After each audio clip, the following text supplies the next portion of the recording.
Hello and welcome to how I am earning driver XP in the 2021 Formula One cars.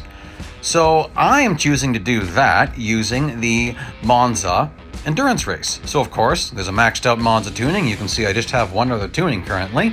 My driver level is 6 and my principal is maxed. So I did both events with this Mercedes so I could max out that principal. And I'm going to get into how I do all this. The first thing I'm going to do won't make any sense at first, and that is I'm actually going to start off by going backwards. Rather than going straight forward and having a whole bunch of slow bots that I have to wait behind so I don't overfill the timer, more on that later, I drive backwards for a bit to a predetermined spot based on trial and error. Now, when I drive forwards and cross the start-finish line, I get 0.36 kilometers bonus distance. Nice to have that available. So this race basically has two phases. In phase 1, you try to keep all 4 tires on track, you avoid major contact, and you do not overfill the clock. So let's start off with the first one there, which is that we want to keep all 4 tires on track as much as possible. Like, don't get too crazy with it. Like right here, I'm going off track a little bit, but for the most part, you can see I'm keeping all 4 tires on track, which is something I wouldn't normally do. Now, you can see I was just running out of time when I caught up with that bot. That's part of clock management technique. More on that in a bit. When you take 2 tires off track, you wear your car out quicker. And the way I'm getting over 5,000 XP is I'm doing 2 races without having to service in between. So I want to be careful on my first race here that I'm not wearing out my car unnecessarily. Now, because the bots are extremely slow at the beginning of endurance races, you can afford to take it a little bit easy. You don't need to maximize every single corner, because in about 2-3 laps, I'm going to be catching up to the bots and starting to risk overfilling my timer. Again, more on that in a bit. So that's why for the first part of the race, for phase 1, I'm keeping all 4 tires on track most of the time. There's the odd chicane that I'll be taking the tires off track, but there's a lot of corners that I won't take them off track now, and I will later. Like, okay, I didn't want to hit that guy. I really slowed down a lot, and again, that's because I know that I'm going to be catching up to the clock here. Okay, so let's get on to the next one, which is avoiding major contact.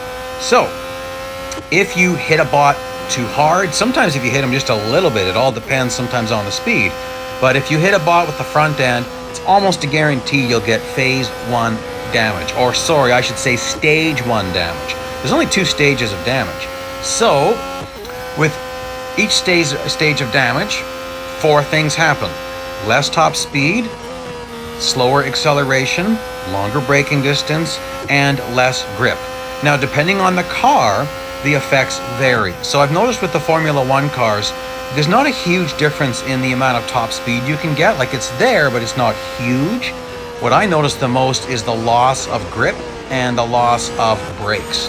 It really will affect how I'm taking the corners. So that's where here at Monza, at Parabolica, I can suddenly go flying off into the gravel and waste a ridiculous amount of time. So, avoiding major contact is easy. Don't hit people. Don't be afraid. Like, little contact like that doesn't matter. But don't be afraid to overbrake, because it's not very important right now. You're going to see that my timer is going to keep climbing higher and higher, even though I'm being super careful. Like, not ridiculously careful, but I'll drive off track before I contact a bot if I'm worried about my momentum. If you want more information about which damage affects you, which damage doesn't, benefits and consequences, I made a whole video about that. It's also currency related, and I give you proof. I show how damage slows you down, that there's only 2 stages of damage, and lots of information there. It's a pretty short, to-the-point video. Check out the link here. I'll also have it at the end. So the last one was about clock management technique. That's the last part about phase 1 that's really important.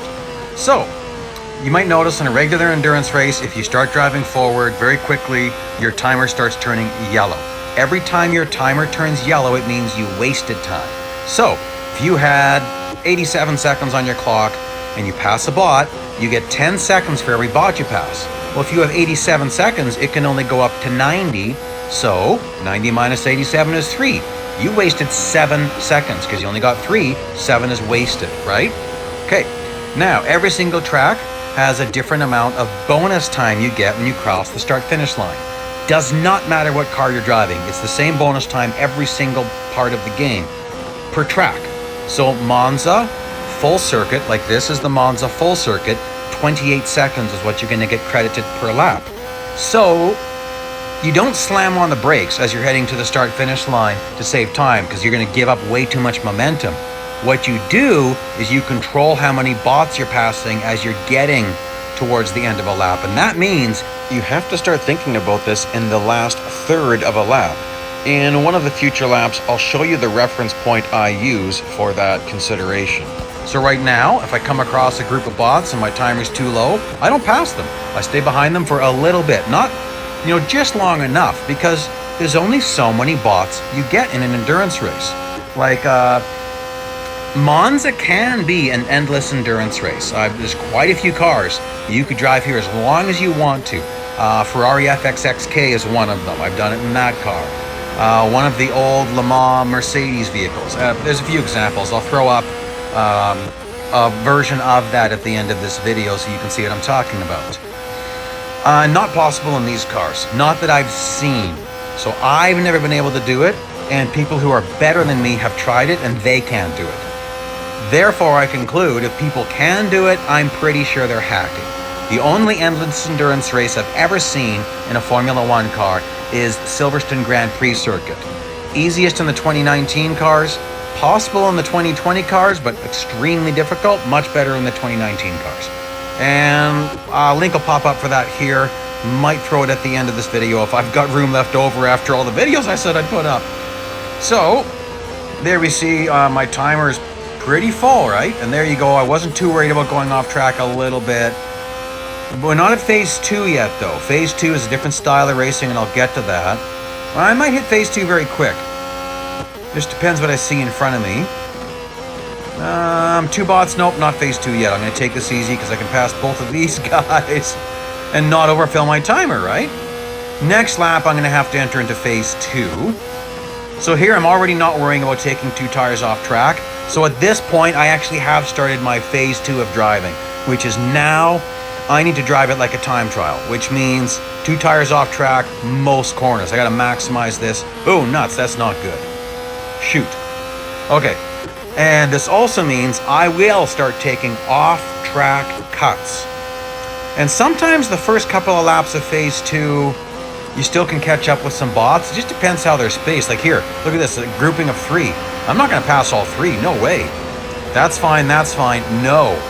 Maximum I want to see on my clock at the start-finish line is 62 seconds, so check that out. That was almost a full timer. Now, at the same time, I'm not going to worry about giving up 2 or 3 seconds, but I don't want to give up more than 3. I really don't.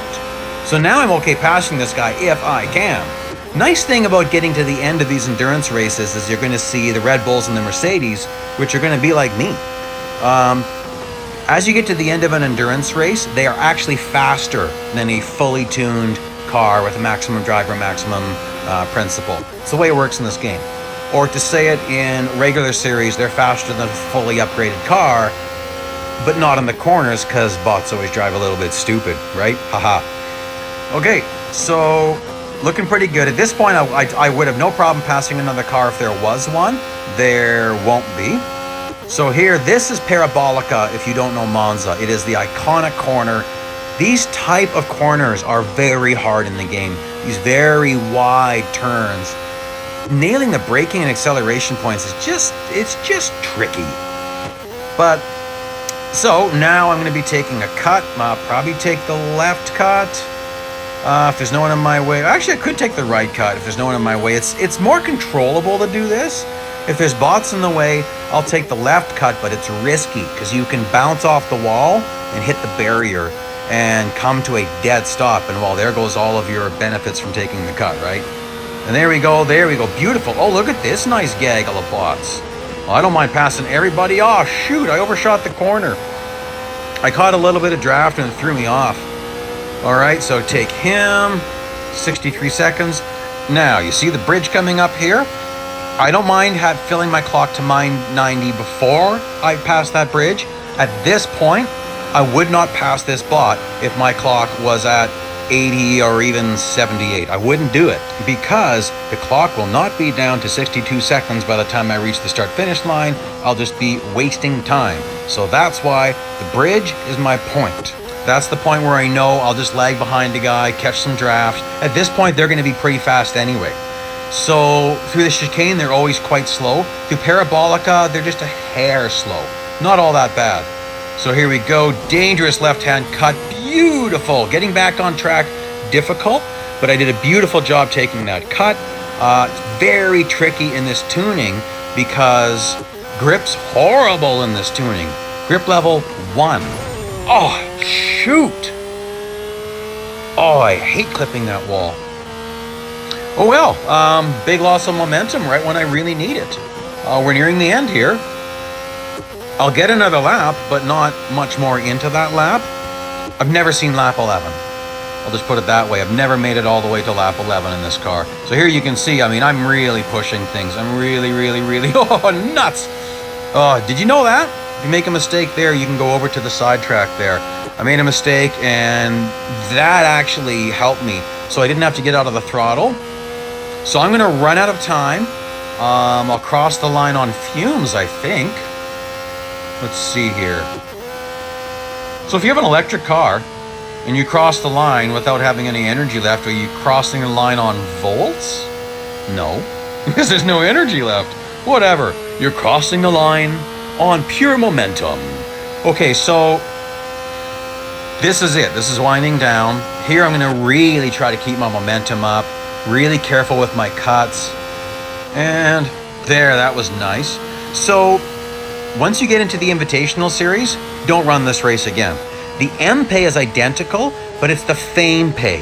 That fame pay can be 2 to even 3 times as much in the Invitational Series versus the Champion Series. Just depends on the race you're comparing it to. So that's why you want to do your M dollar farming there so that you get the fame benefits in the Invitational Series. So there's my distance, fame pay, yeah, really nothing to write home about, not that impressive.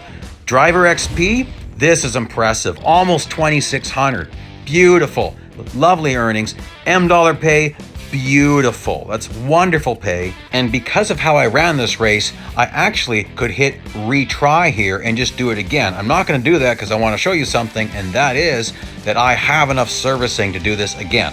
So rather than having to go through a whole bunch of small races, all of the pre and post loading screens, do this twice, service the car, could do more races in this car later, or just drive something else to fill up the daily amount. So please like, please subscribe, check out the links that are popping up now, and thanks for joining me today.